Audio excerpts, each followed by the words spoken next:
Hello and welcome to Talk Human. This is our second episode. Last time we talked about how we got into human factors and our career journey so far. This time around, we wanted to talk a little bit around why we left our role working for a manufacturer, why we didn't join another human factors consultancy, why we started Formara.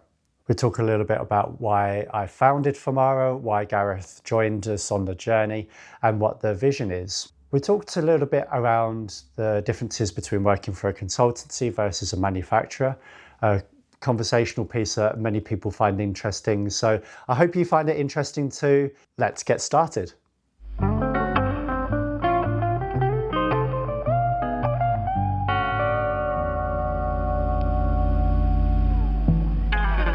So essentially, Gareth, we started this journey with redundancy, didn't we? Both of us. Tell me about your story there. Yeah, like so many stories, they start with fate playing a role. The role I had at CMR, unfortunately, did not last for reasons well beyond my control. It was a financial decision because of the situation the company found itself in.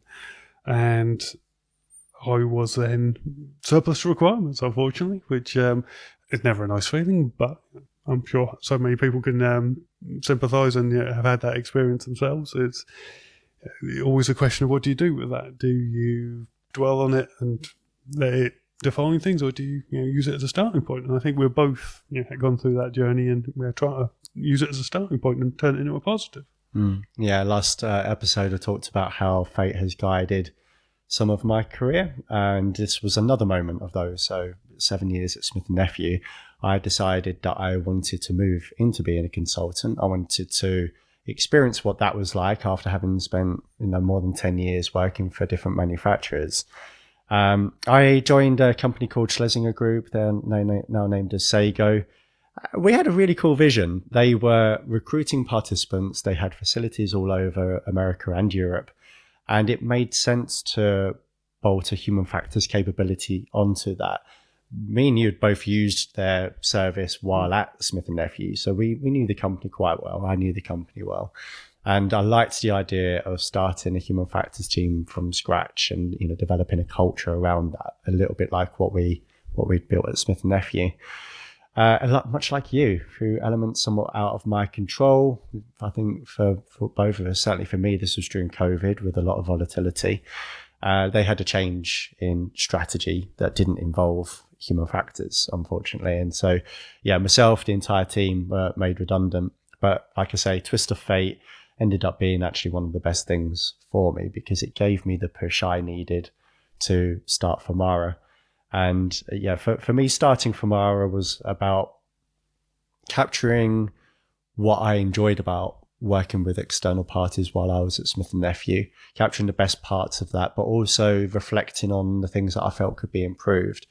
And ultimately, I mentioned this last time, I got into medical devices partly because I had family members, I named my mum last time, who had been through tough times, who were relying on these medical devices. And, actually ever since when we do unfortunately go into hospital for different reasons, I look around me and I see so much room for improvement. What you said it last time, why can't things be better? And that's what drives me. I've got a 2-year-old daughter now. I think about her future and what that could be like. We look at in the news, the healthcare system is under strain. And I truly believe that medical devices can make a difference to so many people. And like I said, that's what drives me. That's what drives our values at Formara, which is about making meaningful impact. So decisions that we make that are truly going to make a difference to the product and to its end users through human factors principles. You decided to join the adventure. Can you tell me why?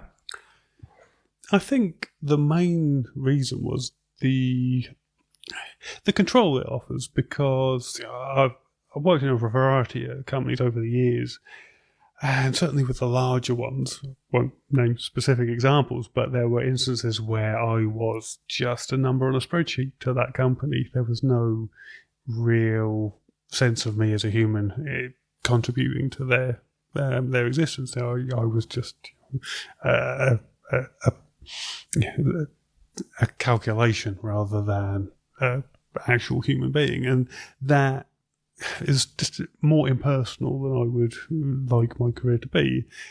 One of the things I enjoy about human factors is that sort of tangible feeling of making a difference. And with the larger companies, sometimes what you were making a difference to was just a profit margin rather than an actual person. And the transition to the consultancy and a much smaller endeavour, it is so much more apparent when you have an impact.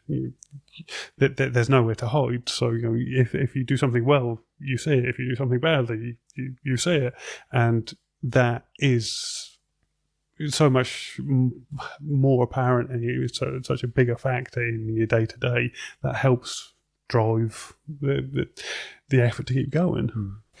So people is something I heard you say there, and for me during that COVID period, a lot more time in the house because everything had shut down, and a lot more time with your own thoughts, I suppose, with that. And for me during that period of reflection, I realised that what did I value in my life was a question I was reflecting on, and it was people. It was frankly family, friends, also co-workers, but more than that, my job was what I enjoyed, which is understanding people, interviewing users.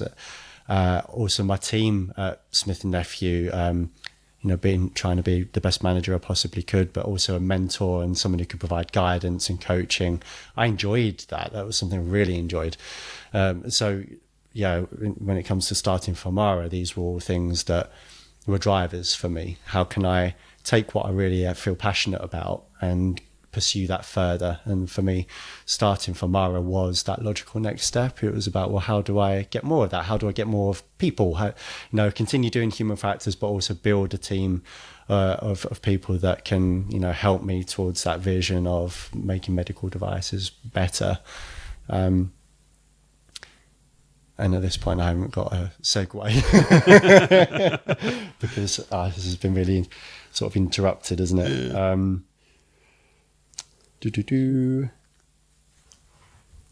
So you've done your bit. Yeah, you've said about wanting to focus on people, and I think you could round that out with the idea of building something. Yes, yeah.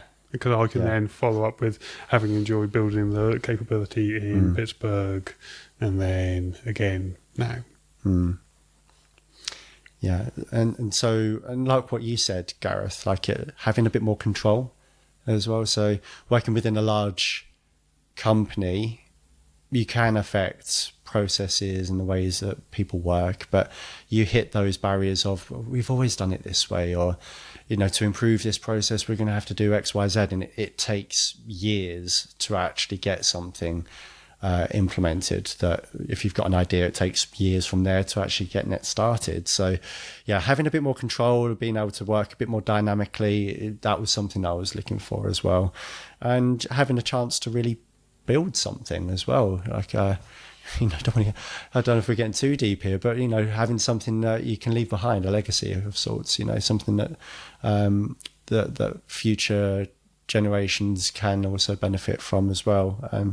But I don't know if any of that resonates with you. Absolutely. I think that idea of building something, when we were talking about my previous career before, I said about going over to Pittsburgh and building a human factors capability over there, that sort of starting at ground level and laying the foundations, and mixing that metaphor around construction too much, but building a capability that is now going from strength to strength after I've left, that was really satisfying. And I think now being able to do the same thing again, use the years of experience that we've both got and create a company, but a capability, again, it's that thing of having something to show for it. It's like I touched on before, in the big companies, sometimes all you get to show for it is a paycheck or somebody else's profit margin, whereas now we have something much more tangible. You can see day to day how it's different.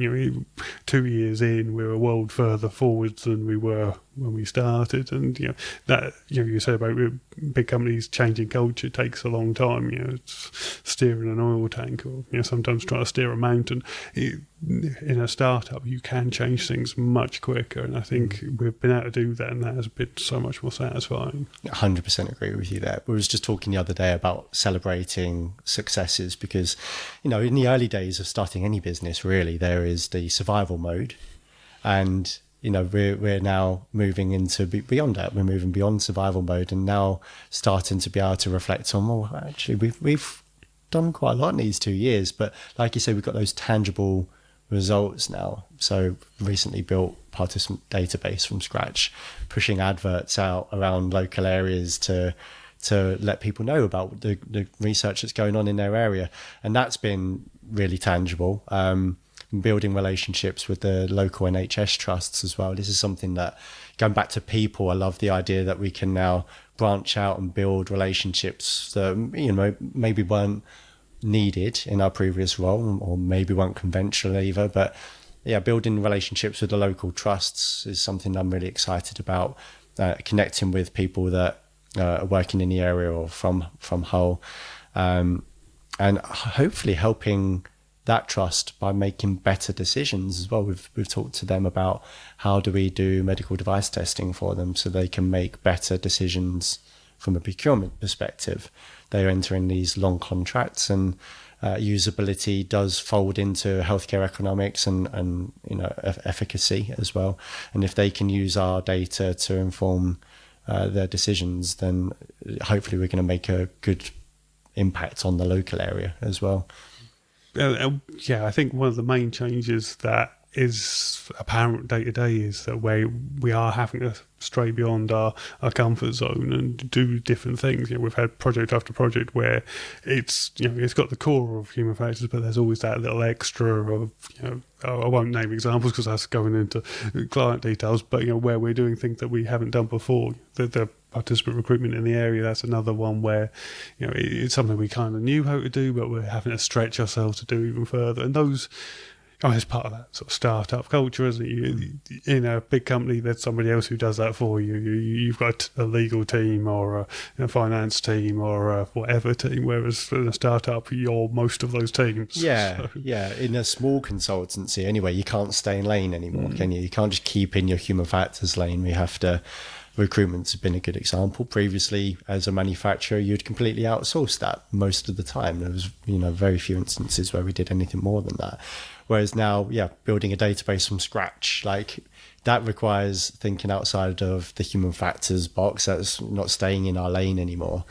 And many more instances of that as well. I mean, as a founder, it's meant stretching myself in terms of understanding like the financial aspects of running the company, the human resources side of running the company, the marketing side of running the company. Even this very podcast that we're doing right now is something that is out of our comfort zone and not in the lane of a human factors specialist. But that's something I've been enjoying, is being pushed out of my comfort zone a little bit, and seeing how I'm growing personally because of that. Absolutely. I think having to think on your feet and tackle problems as they come your way, it gives you out of a routine, and sometimes that's what you need. After a while doing a career, it can start to feel a little samey. So having a new set of challenges definitely is a breath of fresh air at times.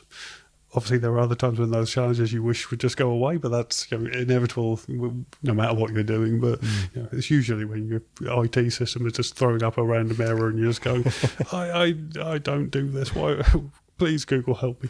But obviously, those problems are. There's no IT team to go and contact, is there? No, unfortunately, we are the IT team, or Google is the IT team at the moment. So digging in more into working in industry for a manufacturer versus being a consultant, how have you found that transition?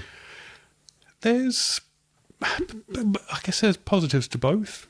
Equally, there are some less positive things to both. There's always, we always talk about compromises. I think In industry, you get. I've loved my time in industry because you got to see how things fit together. I think that's one of the most valuable things from that time is you can see a project through from the very earliest concept through to launch or post-launch and the next iteration, things like that. Especially if you're at one company long enough. Absolutely. Yeah. And that can be really useful both in terms of the satisfaction, if your baby has made it to the market, you get to see people using it and see it working and making lives better. But also you get to see the outcomes of your decisions, good and bad. We've all had those moments on a project where you go, oh, if only I'd done that differently there, this would be so much easier. And those learnings are really valuable. 100%. And they're hard fought and hard won and sometimes painful, but they are valuable. And I think that time in industry has been really useful because then now coming to consultancy, I can still have that experience and have those lessons, but I can then impart that knowledge to quite a wide range of people because our clients tend to come to us with a specific problem, but then we both can look at it and go, okay, I know you've asked us about this, but have you thought about X, Y, and Z? Because, down the line it's going to potentially influence things. Identifying blind spots. Yeah, because so often people don't know what they don't know, and they might have seen something saying, oh, I need to think about human factors, but then, like we've discussed previously, it's not just, reader regulation, it's, actually implementing it and making it fit into a whole process, making a design team think about the right things, all of those conversations. And those aren't necessarily obvious from reading a human factors regulation. The FDA guidance tells you what's needed, but it doesn't tell you how to do it. So, we've lived that, and we can tell people how to do that. And so I think being able to have those conversations with a range of clients and impart that knowledge has been really fun. And I think the breadth of clients, over the time we've been doing this, it's been quite a diverse portfolio of work. And sometimes it's been things that are completely in our wheelhouse because it's stuff we've done before, but equally there'll be other ones where it's not, but you can still come to it and say, oh, yeah, these are the same problems, I understand that. So it's, that it comes back to that whole sort of new set of challenges, things, seeing a different device, but then being able to think it through and recognise that those problems are the same ones that you've seen before, and still leverage those lessons that you've learned the hard way over the time. It sounds like you've, reflecting on it positive, so it sounds like you've enjoyed your time working in industry, seeing projects through from start to finish, seeing how, for example, how early stage project decisions might actually affect downstream the success of your validation study, but then becoming a consultant and being able to use that experience to hopefully make a difference to the client and their projects. Yeah, and I think that's always been an enjoyable aspect of it. And on a more sort of local level, just working day to day, having that control over how we're working has been nice because that sort of corporate way of you must behave a certain way, you must work in a certain way, here's your laptop, you can't change anything on it, all the sort of very fixed, here's a round hole for you as a square peg kind of situation. That I've lived that. I kind of don't want to do it anymore. Yeah. So, classic example, software. Yeah. You want to run some usability research. There's a specific need. Here's the bit of software that you're allowed to use, and then you work into it, and you realise it's not going to be able to.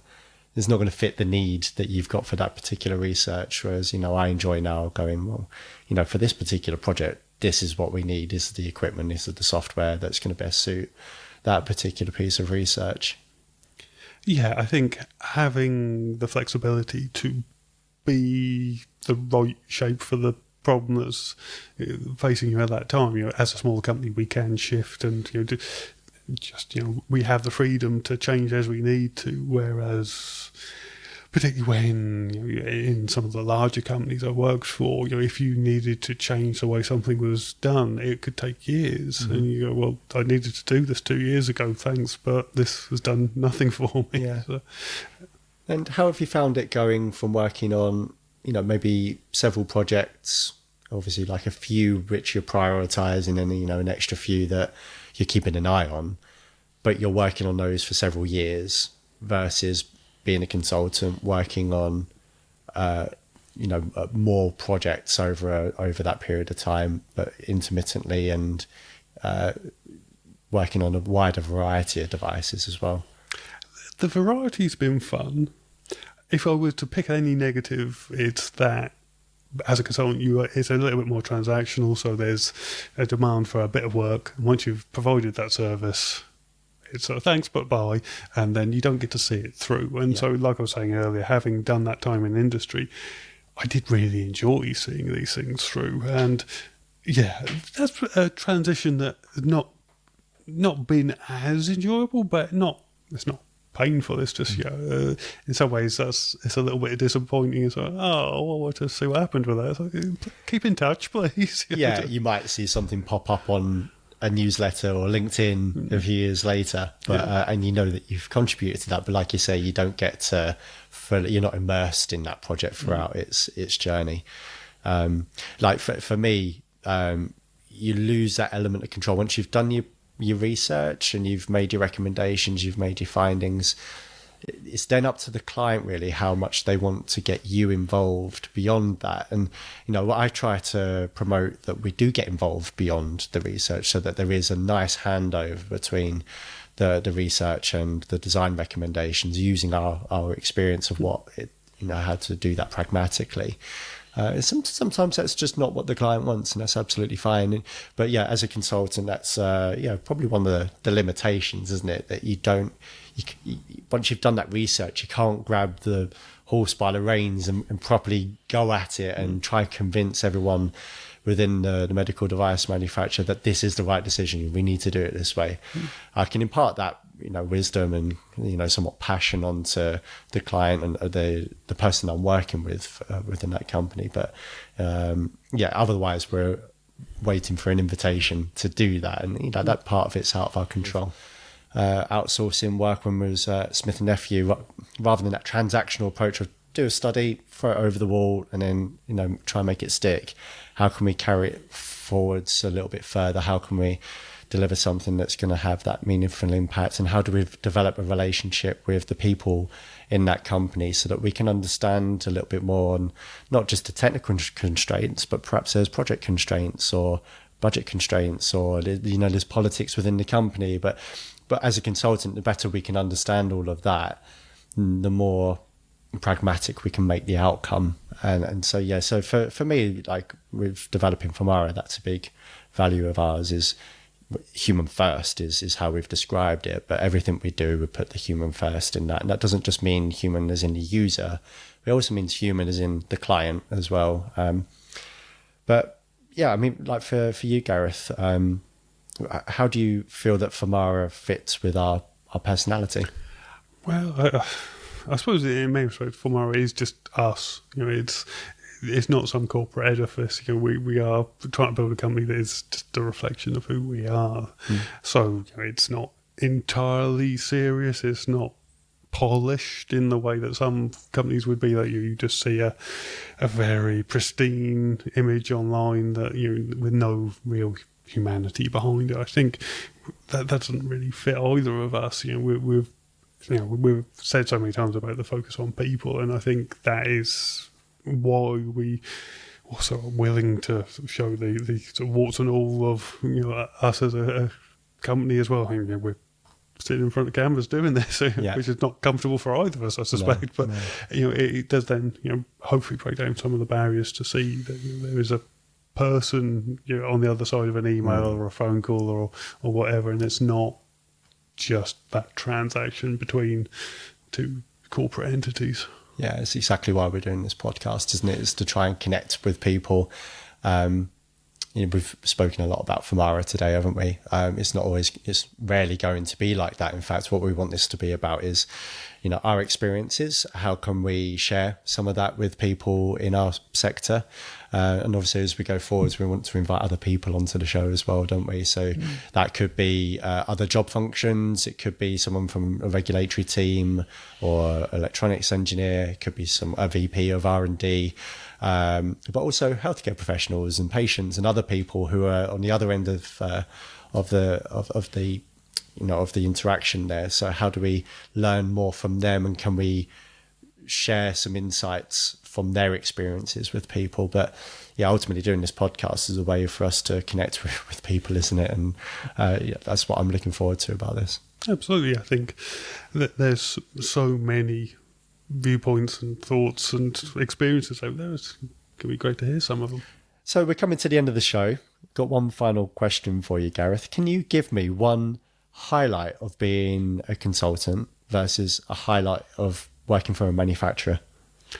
I think certainly from the manufacturer side, just the safety net was really useful. You're part of a bigger organisation. Like we were saying, there'd normally be somebody else you could call on to help in any given moment. And so that network community, the being part of a bigger organisation was definitely a positive.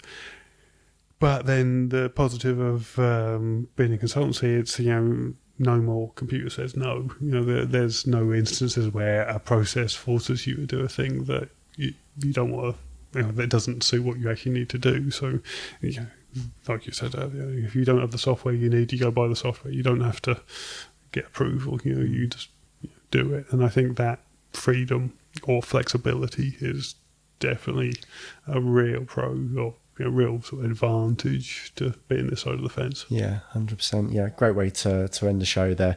Thank you so much for listening. In our next show, we're going to go into the pros and cons of outsourcing human factors work versus doing the work internally. Please follow our channel to receive updates on future shows. Tell us a little bit about how you find working as a consultant or as a manufacturer.